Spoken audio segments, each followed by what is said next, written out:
अनिल दा ने मुझे बहुत सारी चीज़ें सिखाई, मतलब मैंने उनसे सीखी, उन्होंने शायद सिखाई नहीं हो पर मेरे दिमाग में वो बातें रहीं। जैसे गाने में सांस कहाँ छोड़नी चाहिए, कहाँ लेनी चाहिए, तो ये मैंने उनसे सीखा। यहाँ तक कि मैं माइक के सामने होती थी तो लोगों को पता भी नहीं चलता कि मैंने कहाँ सांस ली, कहाँ छोड़ी, ये मैंने उनसे सीखा। दूसरी बात मैंने उनसे ये सीखी कि कोई सुर लगाना है तो कितना मतलब फेड इन फेड आउट करना, ये मैंने उनसे सीखा, जो कि शायद और आर्टिस्टों ने उस पर ध्यान नहीं दिया। मैंने ये चीज़ बहुत ध्यान से सीखी। गुलाम हैदर साहब से भी मैंने एक बात सीखी थी कि बोल बिल्कुल साफ होनी चाहिए, और दूसरी बात उसमें ये थी कि जहाँ बीट आता है वहाँ जो बोल आएगा उस पर थोड़ा सा जोर देना ताकि गाना एकदम उठे।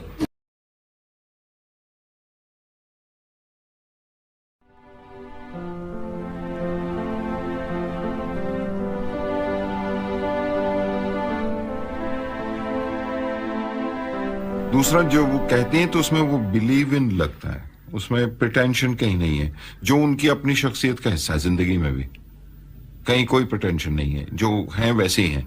अब वो गाते हुए भी इसलिए हर एक चीज वो यकीन कर लेने को जी चाहता है कि हाँ ये जो कह रही है चांदनी रात को, जब चांदनी रात कहते हैं तो हाँ वो चांदनी रात है, वही होगी। यहां तक कि जैसे आपसे बात हुई थी कि उनकी मुस्कुराहट उनके गाने में, उनकी आवाज में दिखाई दे जाती है। अब और वो कितना मुस्कुरा रही हैं वो भी उसमें नजर आ जाता है, अगर आप जानते हो शख्सियत को। एक बहुत ही और एब्स्ट्रैक्ट एलिमेंट है उनकी शख्सियत का। आई नो नॉट उनकी खामखा इस तरह से तारीफ नहीं कर रहा, पर वो बहुत जेनरस इंसान है, जो देने में, बांटने में। और ये एलिमेंट अगर आप महसूस कर सकें तो उनके पूरे गाने में, पूरी गायकी में महसूस होता है।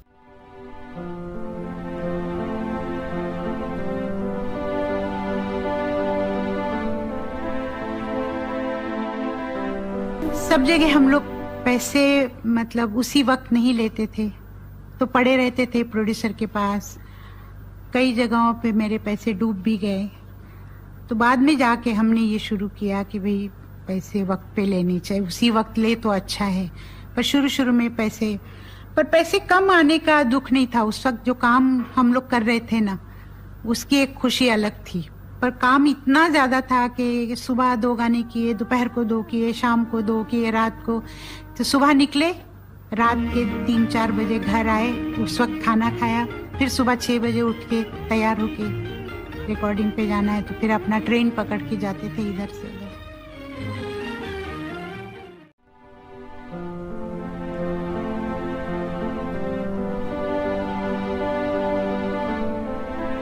उसने अपनी शोहरत को बिल्कुल अपने ऊपर हावी नहीं होने दिया। ये भी परिंदों की आवाज बिल्कुल लता की आवाज की जैसी। तो उससे उसका आर्टिस्ट जो है वो जो गाना जो है उसका वो महफूज रह गया। And she is been able to contain herself. She is a very self contained person. Sometimes ऐसा हो सकता है कि she may give the image of being a complexed person, कि complex है उसमें, complex नहीं है, वो अपने आप को महफूज रखना चाहती है, दूसरी चीज़ों को अपने नज़दीक आने देना नहीं चाहती। This solitude is a very essential part of all artists.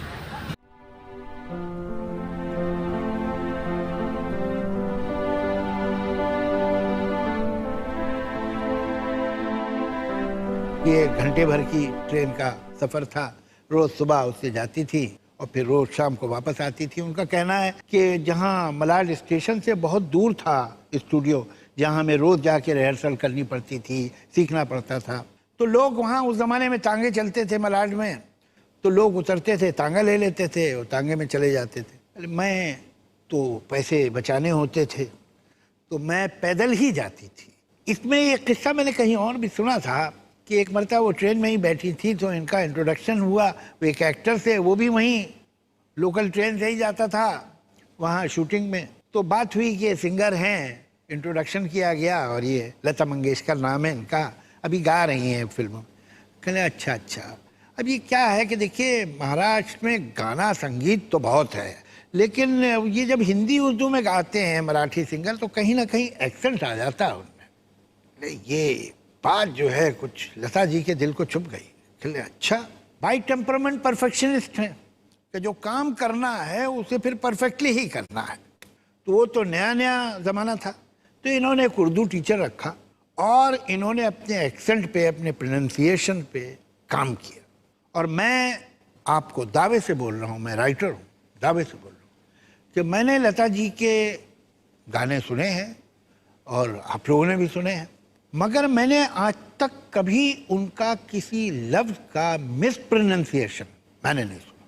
ये गलतियाँ दूसरों से हुई हैं, ऐसा नहीं है कि होती नहीं है, कहीं ना कहीं थोड़ी सी गलती हो जाती है, बड़े बड़े सिंगर से हो जाती है। लता जी में मैंने गलती नहीं देखी। परफेक्ट फ्लॉलेस एक्सेंट, जिसमें आप कह नहीं सकते कि देखिए जो लफ्ज़ तो ऐसा था ओरिजिनल और ये इन्होंने कुछ ऐसे खींच दिया, इसके जो वॉवल है बड़े कर दिए, इसका जो ये साउंड थी वो दबा दी, मुमकिन नहीं। ये एक्टर जिन्होंने एक जुमला बोल के उनको अल्टीमेटली रिएक्शन में परफेक्ट करवा दिया, वो भी नया नया एक्टर नहीं काम कर रहा था, सैलरी पे। उस ज़माने में एक्टर स्टूडियो में सैलरी पे होती। उस एक्टर का नाम आप जानते हैं, दिलीप कुमार।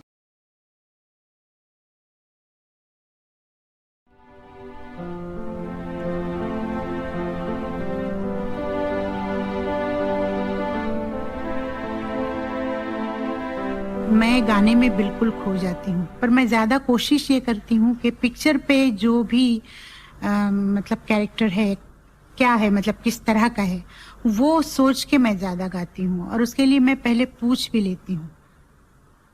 शुरू में जब मैंने गाना शुरू किया था तो इन बातों पे मेरा ध्यान नहीं होता था, ज़्यादा ध्यान होता था गाना, हरकत, मुर्की, तान, ये कहना है वो कहना है।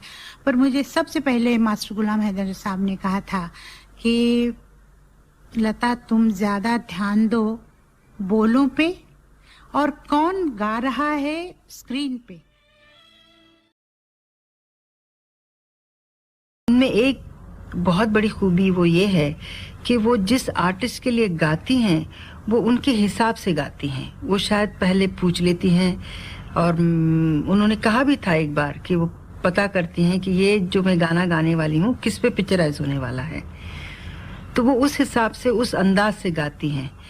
ये कई बार मैंने महसूस किया और बहुतों ने, दूसरों ने भी ये महसूस किया कि गाना सुनने के बाद, पिक्चर देखने से पहले ये महसूस होता है कि ये इन्होंने मीना जी के लिए गाया है या मधुबाला के लिए गाया है या नूतन के लिए गाया है। सब लोग कहते हैं मुझे कि आपने शायरा जी के लिए गाना गाया तो आपकी आवाज़ उन जैसी आपने कैसे की।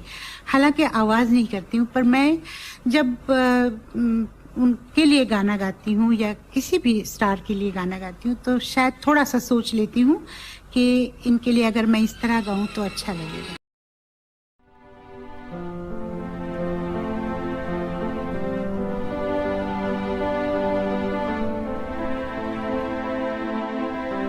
वो आई थी उस वक्त सिंगर की कोई पोजीशन और इज्जत नहीं हो रही थी। जब ये अवार्ड शुरू हुए तो सिंगर को, सॉन्ग राइटर को, इन लोग को अवार्ड ही नहीं दिया जाता था, इनका नाम ही नहीं था अवार्ड की लिस्ट में। ये लता मंगेशकर का जोर था कि जिसकी वजह से सिंगर्स के अवार्ड शुरू हुए हिंदुस्तान में, जिसकी वजह से लिरिसिस्ट को अवार्ड मिलना शुरू हुआ।